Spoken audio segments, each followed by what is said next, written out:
Friends, यहाँ पे MPPSC AP में क्वेश्चन आया था जो कि एमपी ज्योग्राफी से रिलेटेड है। तो अगर आप असिस्टेंट प्रोफेसर का सिलेबस देखेंगे उसमें जो यूनिट 2 है वो एमपी ज्योग्राफी की है और उसमें एमपी रिवर्स एक टॉपिक है, तो वहाँ से ये क्वेश्चन पूछा है। तो इसमें क्वेश्चन में पूछा है कि which of the following irrigation project is not located on Narmada basin.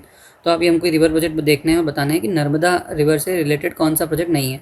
तो आप ये देखोगे कोलर प्रोजेक्ट है, ये भी नर्मदा रिवर से रिलेटेड है। बरगी जो प्रोजेक्ट है ये भी नर्मदा रिवर से रिलेटेड है।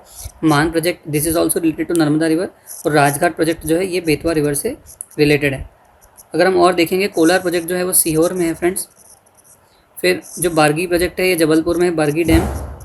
और इसको हम रानी अवंतीबाई प्रोजेक्ट भी बोलते हैं, रानी अवंतीबाई प्रोजेक्ट भी बोलते हैं। मान प्रोजेक्ट ये है इंदौर में है, मान नदी ट्रिब्यूटरी है जो नर्मदा की उस पर है।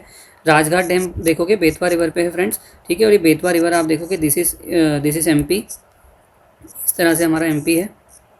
तो यहाँ से ये बेतवा रिवर और यहाँ एमपी और यूपी की जो बॉर्डर है उस पर फ्रेंड्स हमारा राजघाट प्रोजेक्ट है जिसको हम रानी लक्ष्मीबाई प्रोजेक्ट भी बोलते हैं। तो ध्यान रखना कि रानी लक्ष्मीबाई प्रोजेक्ट किसको कहा जाता है, राजघाट प्रोजेक्ट को, और रानी अवंतीबाई प्रोजेक्ट किसको कहा जाता है, बरगी प्रोजेक्ट को।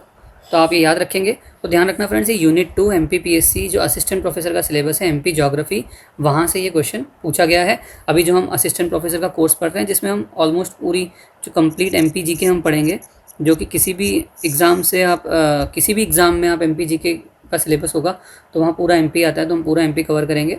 उसमें यूनिट 2 में एमपी ज्योग्राफी में क्वेश्चन पूछा था। Thank you so much.